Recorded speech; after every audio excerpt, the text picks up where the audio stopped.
Saudações, caro internauta e telespectador, seja bem-vindo ao Moscast desta semana. Voltamos a um episódio mais dramático e menos esclarecido da nossa história recente, a morte de Samora Machel a 19 de outubro de 1986, num acidente aéreo em Buzine, na África do Sul. Durante décadas, a versão oficial apontou o dedo ao apartheid, mas hoje sentamos à mesa com João Cabrita, pesquisador e autor do livro A Morte de Samora Machel, que apresenta uma tese profundamente diferente, que o acidente não foi sabotagem, mas erro humano da tripulação soviética.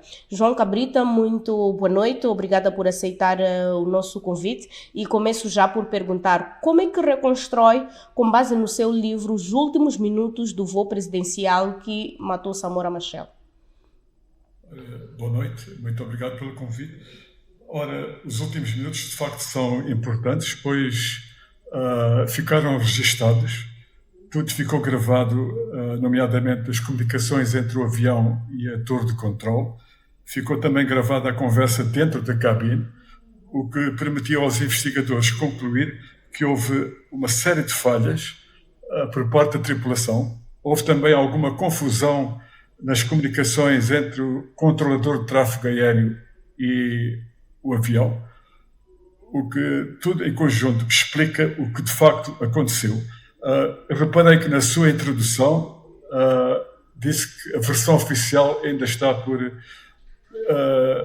esclarecer as causas do acidente. Eu gostava de salientar que o Estado moçambicano, representado na Comissão de Inquérito Sul-Africana, concordou com as conclusões da Comissão de Inquérito Sul-Africana quanto às causas do acidente. Portanto, é um pouco ambíguo, acho eu, que se insista hoje, quase 40 anos depois do acidente, que ainda estão por esclarecer as causas, quando o Estado moçambicano corroborou textualmente as causas apontadas pela Comissão de Inquérito Sul-Africana. João Cabrita diz que houve erros de procedimento, como a falta de plano de voo. Quem que deveria ser responsabilizado por este acidente? Bom, o plano de voo é sempre efetuado pelo quem comanda o avião, nomeadamente pelo comandante, não é? De acordo com o protocolo dos voos presidenciais, o protocolo VIP, portanto o protocolo do governo moçambicano, na altura, os planos de voo deviam ser feitos com 24 horas de antecedência, através do Ministério dos Negócios Estrangeiros. No caso do voo de Samora Machel, do dia 19, o plano de voo de Maputo para Mbala, na Zâmbia, foi feito 10 minutos antes da partida. Portanto, há aqui a primeira violação dos regulamentos de Moçambique. No voo de regresso de Mbala para Maputo, não houve plano de voo. A confirmação de que não houve de voo foi que o avião a torre de controle americano, cerca das 18 horas e 46 minutos, o avião fornece à torre de controle os pormenores de um plano de voo, nomeadamente o aeroporto de partida, o número de passageiros que levava a bordo e outros aspectos que constam de qualquer plano de voo. João Cabrita, pode nos falar mais ou menos sobre esta responsabilidade, por exemplo, no que diz respeito ao plano de voo.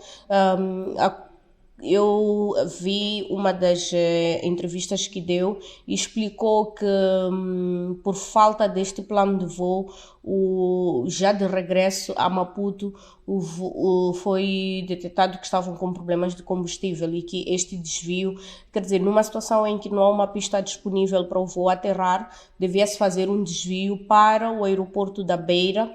Entretanto, o combustível não era suficiente. Isso é normal tratando-se de um voo presidencial? O voo presidencial, seja voo comercial ou qualquer voo, o avião tem de ter combustível para chegar ao destino e, na eventualidade de surgir qualquer imprevisto, o avião tem de ter combustível para desviar para o chamado aeroporto alternante. No caso dos voos presidenciais, a Beira era sempre o aeroporto alternante. Naquele momento em que o avião não conseguia localizar a pista de Maputo, o avião não podia desviar para a Beira porque tinha falta de cerca de 2 toneladas de combustível. Isso conforme foi determinado pela Comissão de Inquérito.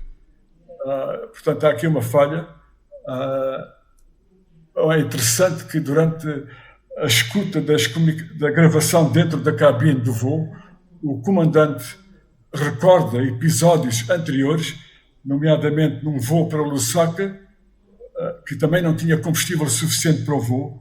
Recorda um voo de Milão para Varsóvia, em que ele era comandante do voo, em que a questão do combustível voltou a ser um problema. O copiloto desse voo manifestou sérias preocupações e insistiu com o comandante que devia aterrar para reabastecer o avião para poder chegar ao destino, com combustível suficiente. Portanto, há aqui um historial por parte deste comandante de tripular aviões com combustível insuficiente. Mas esta, eu queria esclarecer, não foi a causa do acidente de Mbuzini.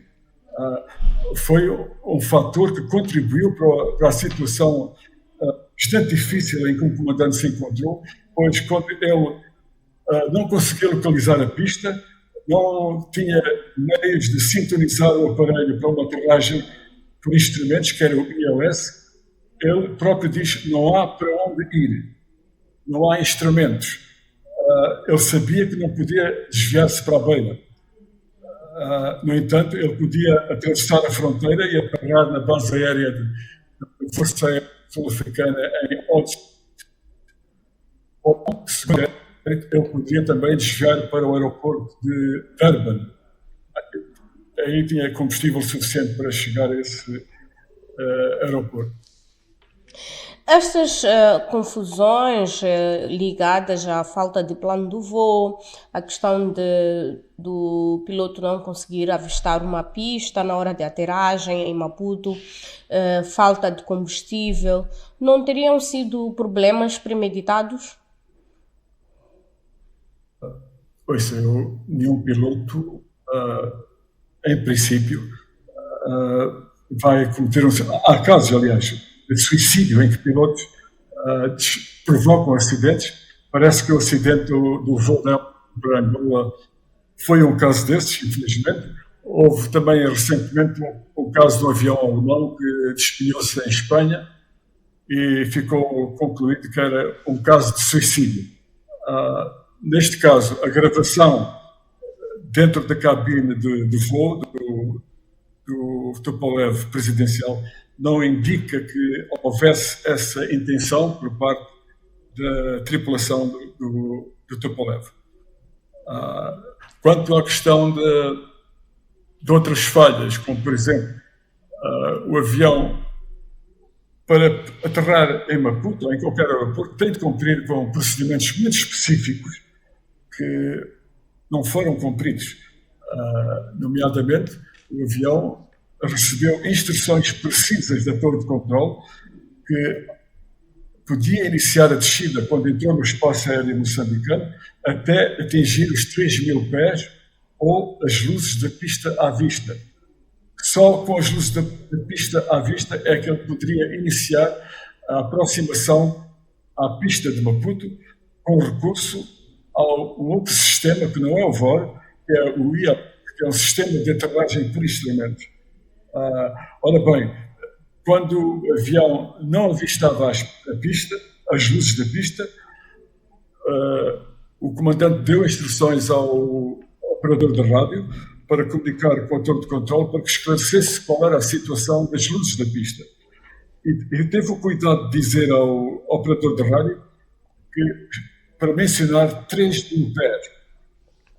E, exatamente, quando o operador de rádio comunica com a torre, identifica: este é o avião presidencial, forneceu a matrícula, estamos a manter os 3.000 pés, indica-me qual é a situação da iluminação da pista. Ora bem, quando os investigadores foram reconstituir o voo, através de uma das caixas negras, que é o gravador de dados técnicos do voo, descobriram que naquele momento em que o avião informou a torre de controle que estava a manter os 3.000 pés, já ele estava a voar abaixo dos 3.000 pés. Portanto, em violação das instruções dadas pela torre de controle, em violação da Carta de Navegação Aérea para o aeroporto de Maputo, e não apenas isso, ele continuou sempre a descer sem nunca ter avistado as luzes. E, portanto, a dada altura foi acionado o alarme de proximidade do Sol a avisar o piloto de que ia chocar e que devia de imediato fazer o avião subir com os motores a toda a potência. Isso não foi cumprido, não houve qualquer reação por parte do comandante ou do copiloto e, inevitavelmente, deu-se a colisão.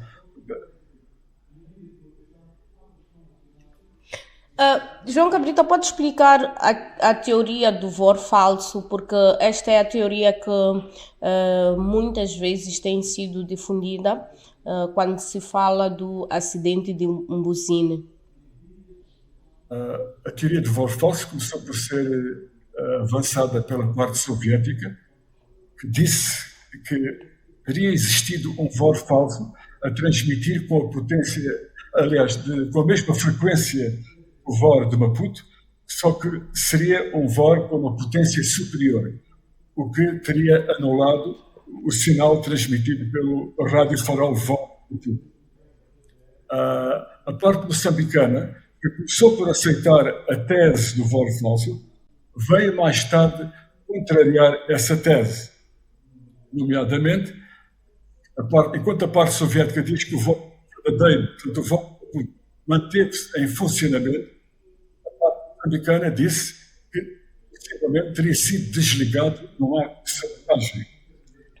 A parte soviética diz que o voo falso estaria situado a 7 km da fronteira com a África do Sul, isto é, em território moçambicano, com a particularidade de ser junto a uma base das FPLN. Até hoje, a parte moçambicana diz que o VOR está a algures do outro lado da fronteira de Moçambique com a África do Sul. Portanto, há aqui algumas discrepâncias que não coincidem com essa tese do voo falso.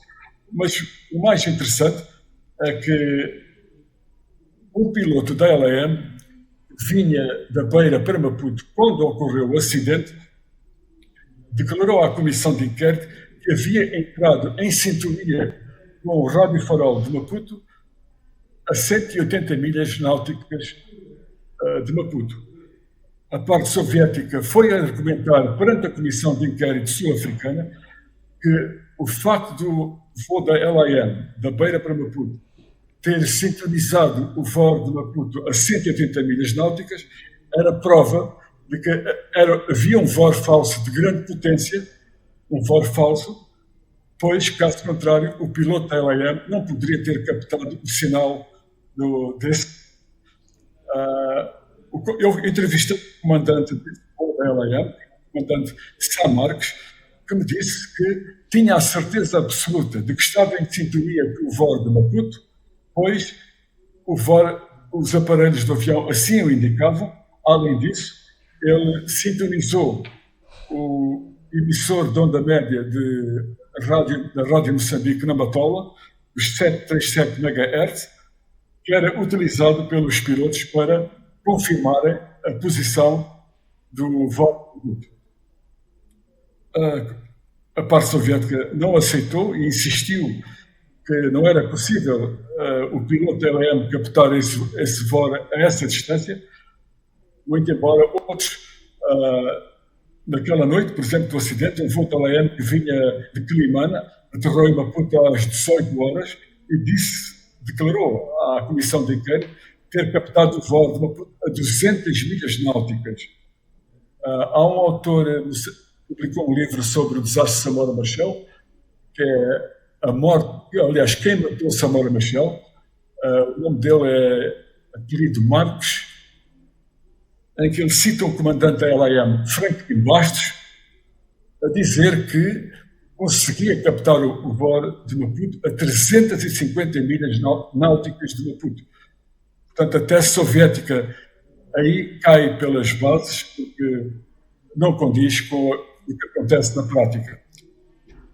Além disso, segundo a Comissão de Inquérito Soviética, e que consta do relatório da Comissão de Inquérito Sul-Africana, a dada altura diz que o avião estava a voar em piloto automático e que, portanto, estava em sintonia com o voo falso.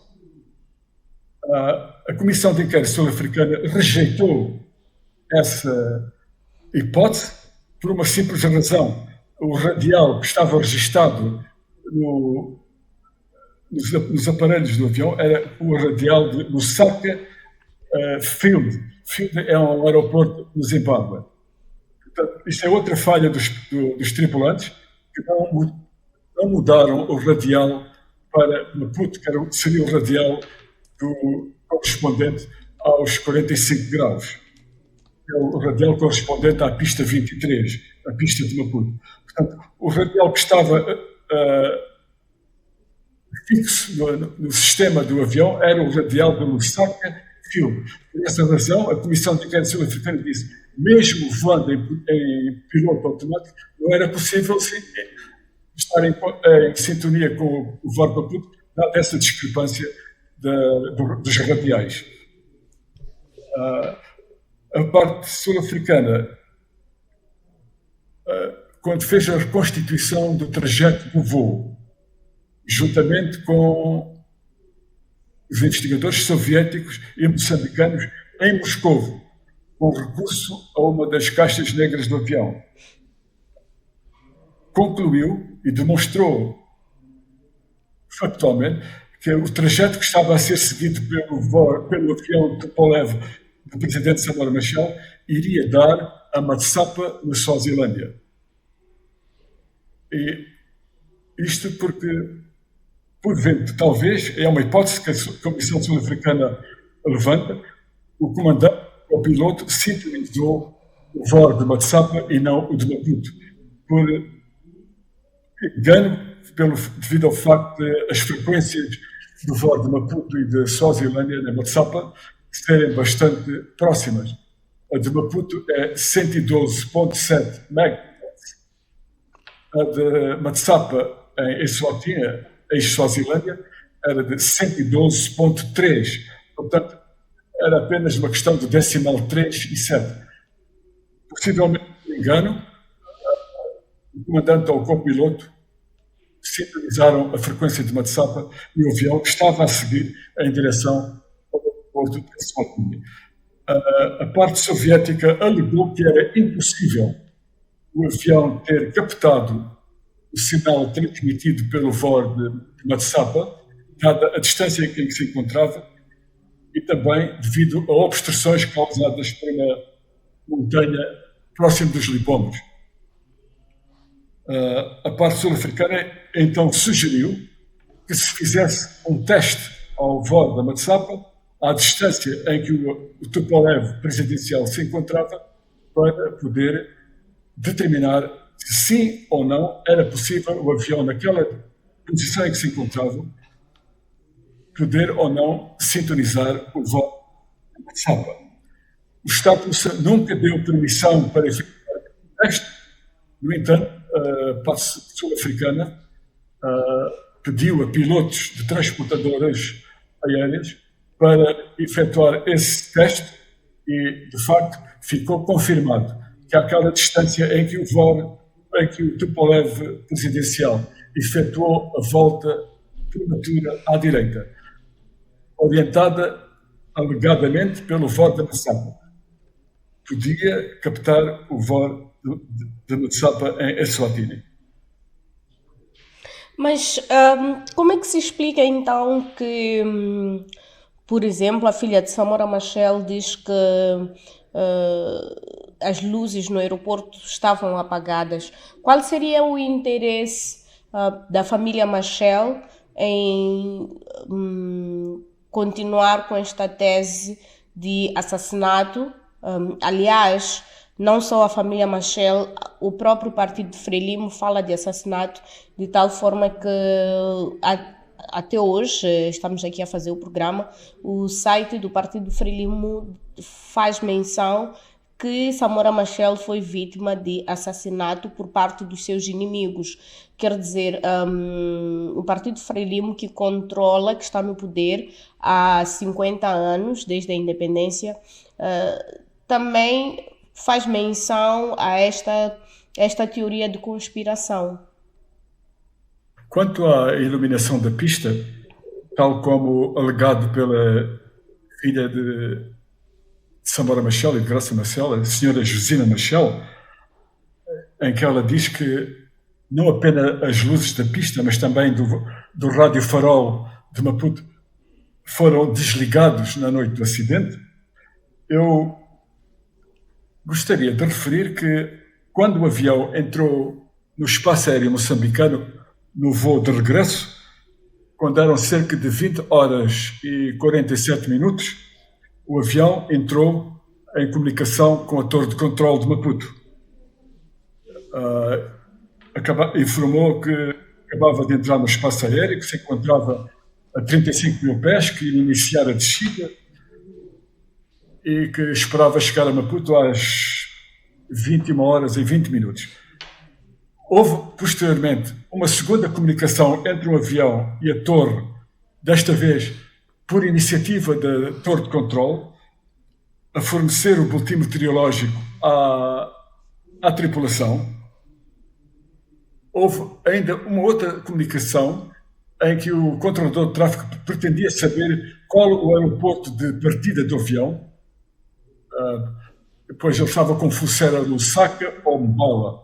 E o comandante, o operador de rádio explicou que era Mbala.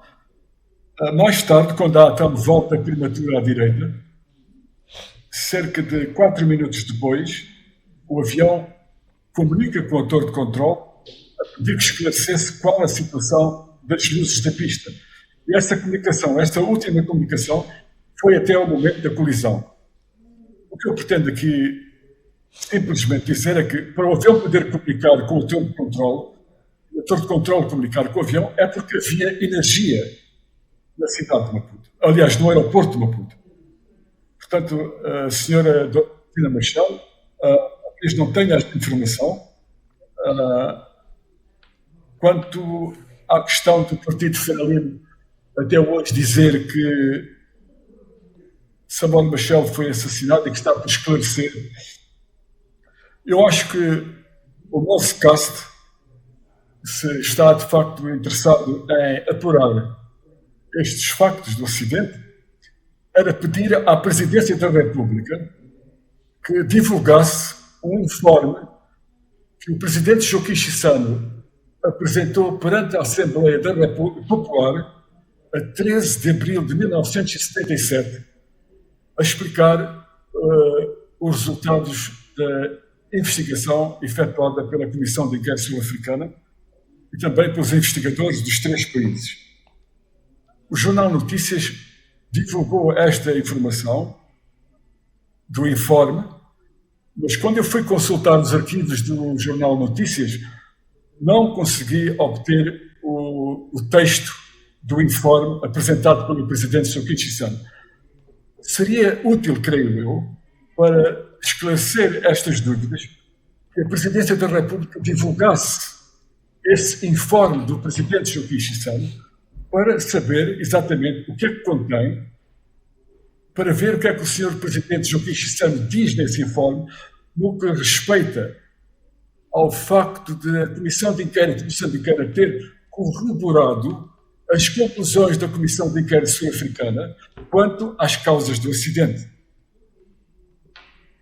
Esse informe também foi apresentado a uma sessão do Comitê Central do Partido Frelimo no dia 10 de abril de 1987. E este informe, depois de ter sido apresentado, quer dizer, no arquivo, por exemplo, do Jornal Notícias, já não existe mais, não foi... Não, o Jornal Notícias, desculpe, o Jornal Notícias não publicou o informe. Nem o Jornal Notícias, nem o Domingo ou o Tempo. Não publicaram. Eu aliás, pedi ao vice-presidente da Assembleia da República atual, o senhor Yusuf Amin, acho que é o apelido dele. Aliás, não é o senhor Yusuf Amin, é outro nome, não me ocorre agora o nome, que era vice-presidente, pedi formalmente que regresse à comissão apropriada da Assembleia da República, que divulgasse esse informe que deve constar dos arquivos da Assembleia da República, pois ele foi apresentado à Assembleia Popular. Até hoje nunca obtive a cópia desse informe. Inclusivamente pedi à Procuradoria-Geral da República, que em 2008 foi mandatada pelo presidente Armando Guebuza para investigar o acidente do Buzini, para que explicasse apenas se estava a trabalhar com algum técnico da ICAO. A senhora Procuradora-Geral da República, doutora Beatriz Mochiri, não me deu a resposta, alegando que era um caso que estava em segredo de justiça. É muito estranho que um acidente de aviação de uma transportadora civil esteja a investigar um caso em regime de sigilo. Não creio que exista nada na Convenção de Chicago que mande que as investigações de acidentes de aviação sejam feitas secretamente. Acho que a família de Michel devia insistir junto do governo moçambicano, junto do Partido Frelimo e também da Procuradoria-Geral da República, para que esclareça uma vez por todas qual o resultado das investigações iniciadas pela PGR em maio de 2008. E, João Cabrita, então como é que explica que, apesar de Moçambique ter concordado com o relatório da Comissão de Inquérito, em que fala sobre erro humano, mais tarde o então presidente Armando Guebuza tenha dado instruções para se iniciar com uma investigação em torno desta morte. Estamos a falar de 86 para 2008, volta-se a buscar informações sobre esta morte. O governo sente a necessidade de voltar a investigar. Esta tentativa de voltar a investigar não decorre da necessidade de se perceber que, de facto, ou de uma dúvida se realmente o relatório da Comissão de Inquérito aborda ou apresenta os reais fatos do acidente, ou se de facto foi uma tentativa de assassinato.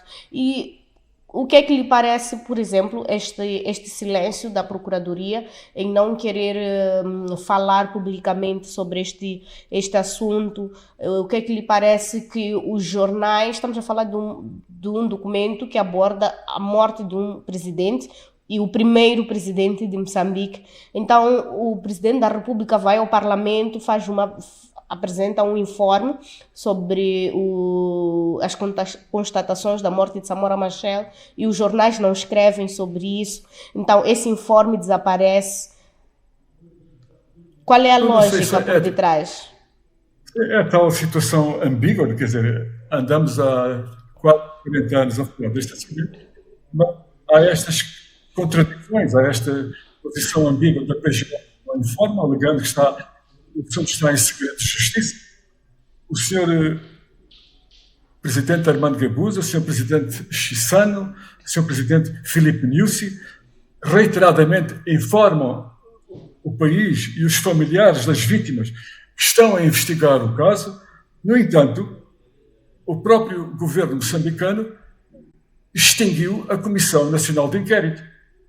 Ora bem, se há um acidente de aviação, se há uma comissão de inquérito criada pelo Estado moçambicano em outubro de 1986, e se ainda estão por esclarecer as causas, eu gostava de saber qual é a lógica de terem encerrado essa Comissão Nacional de Inquérito.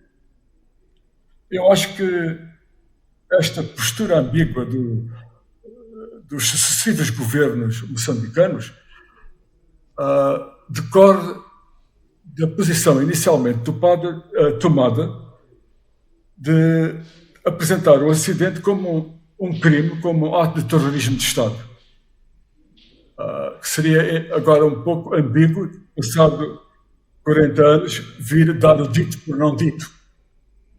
Outra hipótese também que explica esta ambiguidade é que, na minha opinião, o governo moçambicano não quis culpar ou responsabilizar ou reconhecer publicamente a culpa dos tripulantes do avião por uma questão de solidariedade com a União Soviética, porque de facto é uma situação bastante embaraçosa o Soviética ter de admitir publicamente que uma tripulação fornecida oficialmente a Moçambique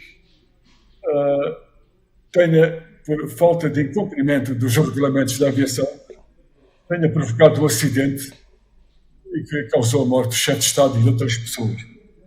Há um outro fator que eu também julgo que possa estar por detrás dessa posição do governo moçambicano, é não reconhecer a culpa da tripulação soviética, é que na altura Moçambique estava em guerra, sentia-se ameaçado pela África do Sul, e se viesse publicamente declarar que a culpa do acidente foi por falha de tripulantes, isso talvez fosse colocar a União Soviética numa situação e poria em risco a cooperação militar entre a União Soviética e Moçambique. Esta é apenas uma leitura que eu faço para compreender esta ação ambígua das autoridades moçambicanas.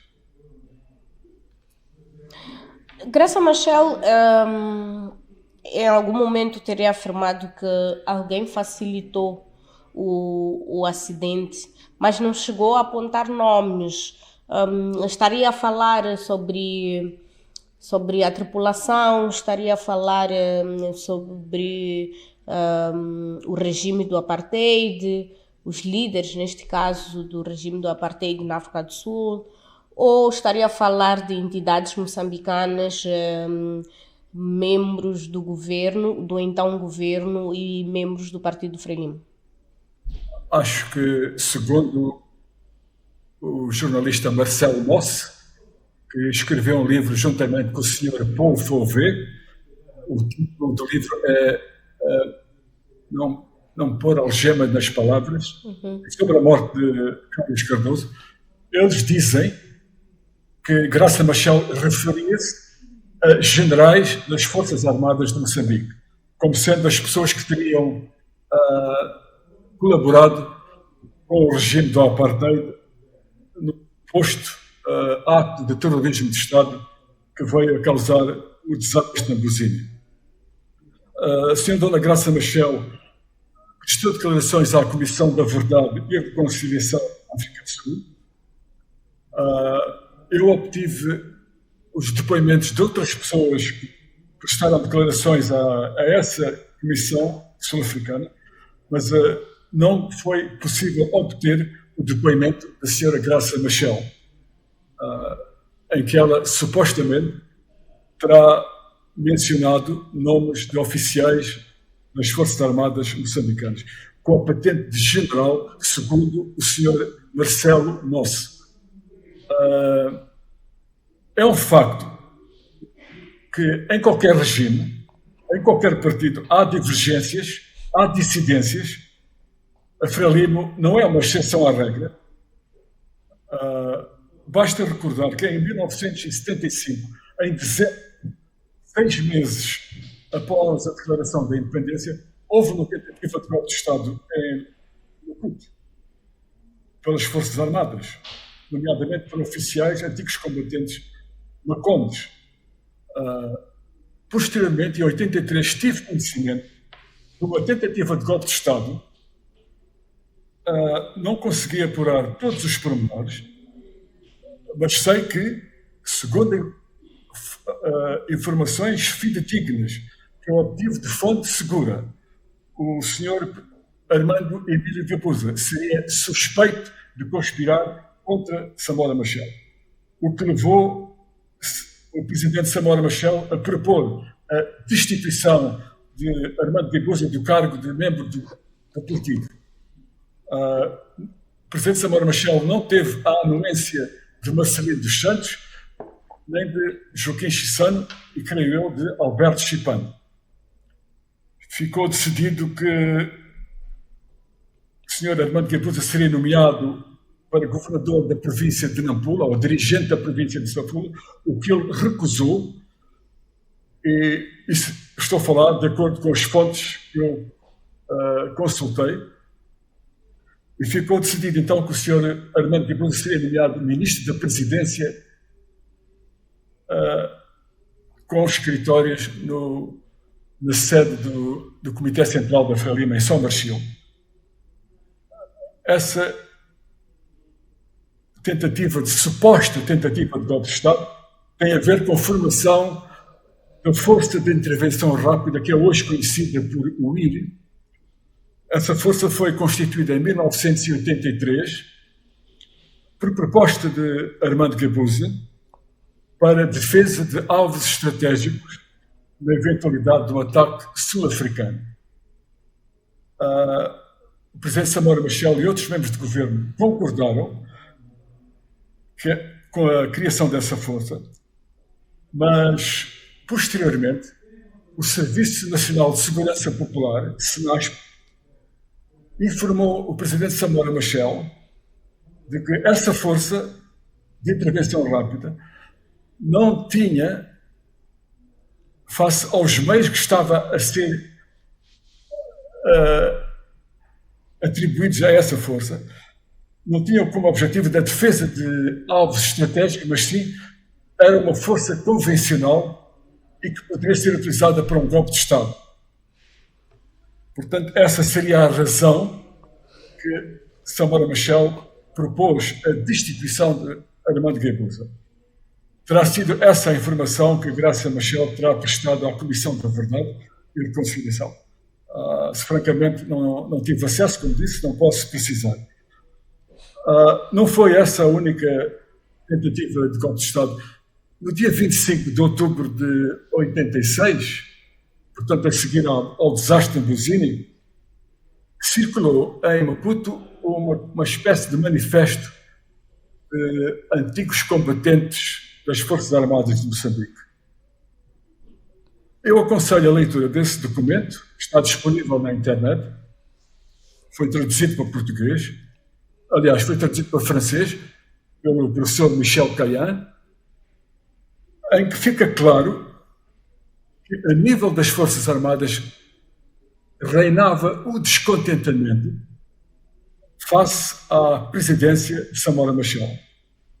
Está muito explícito que os oficiais de alta patente das Forças Armadas, antigos combatentes, não estão satisfeitos com a situação de guerra permanente em que Moçambique se encontra desde a independência, nomeadamente a Primeira Guerra com a Rodésia, o que veio, de certa forma, contribuir para a aceleração ou para a expansão da guerra da Renamo, o conflito também com a África do Sul, e naquele momento em que ocorreu o acidente de Mbuzini, havia indícios claros de que Samora Machel preparava uma mudança de regime no Malawi.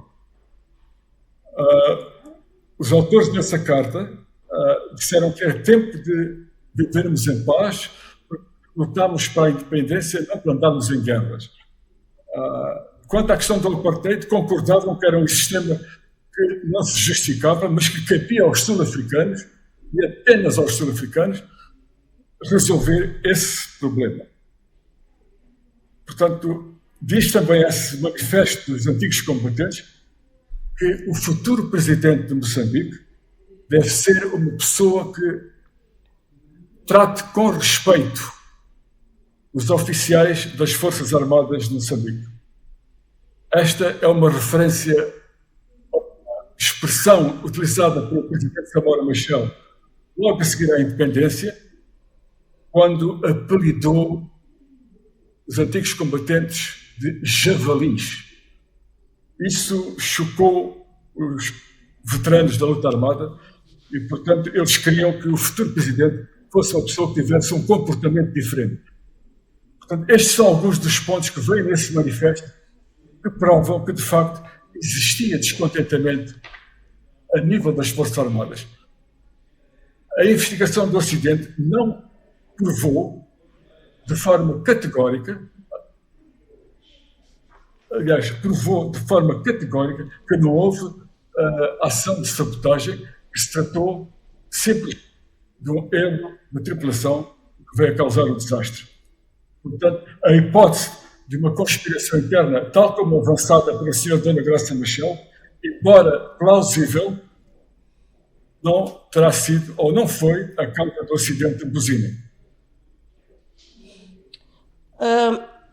Deixa-me que eu lhe faça uma pergunta.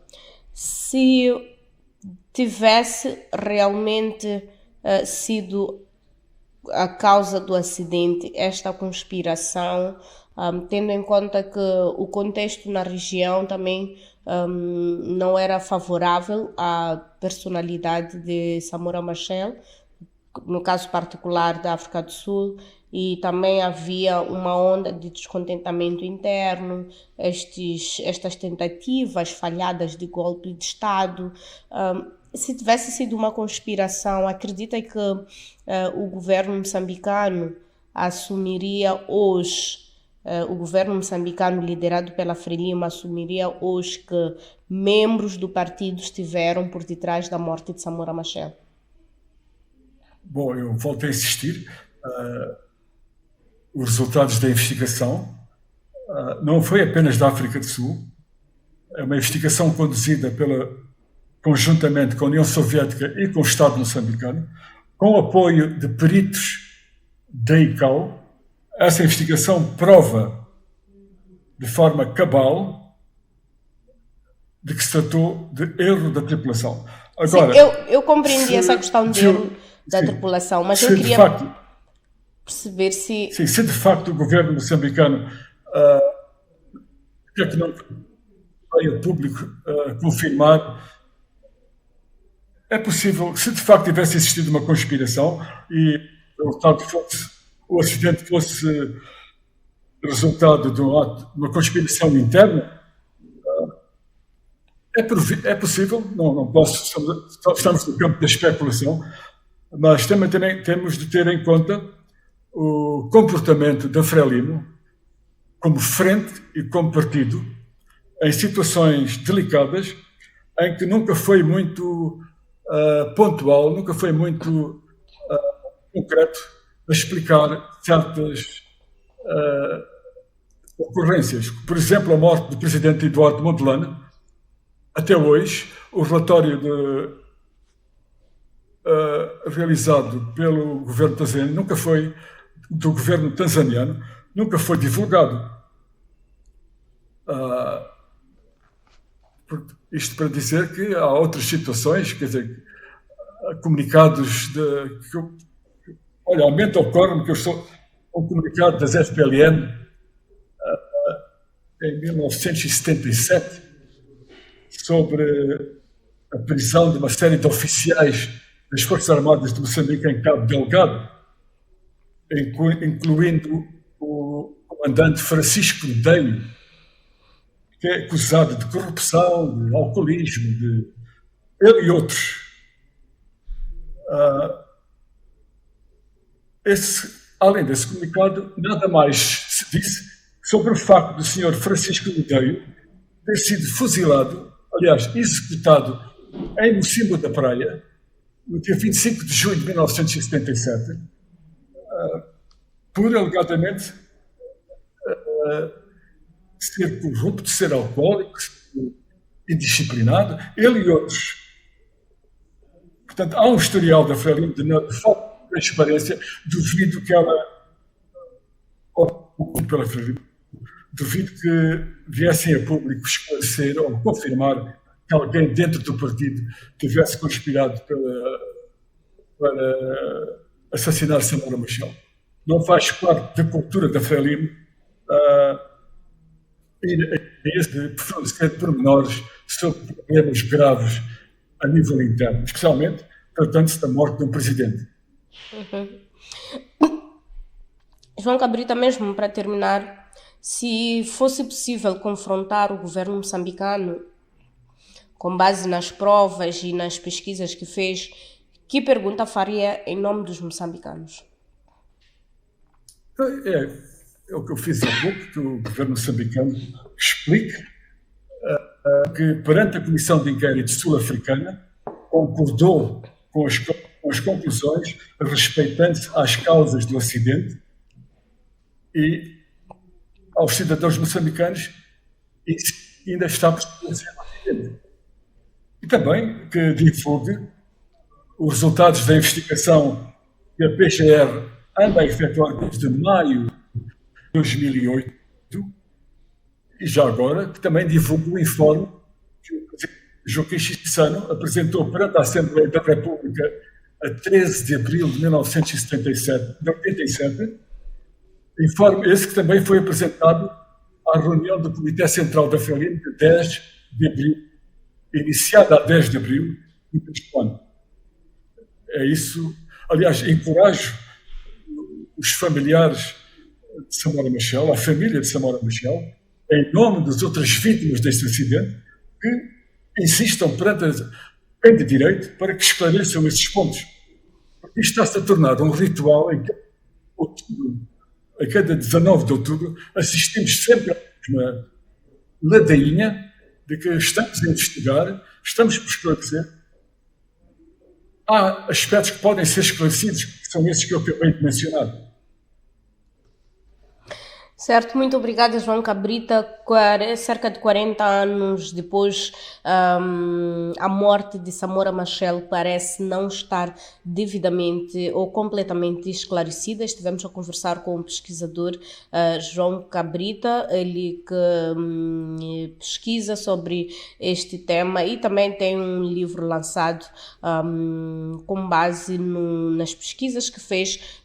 O livro é intitulado A Morte de Samora Machel.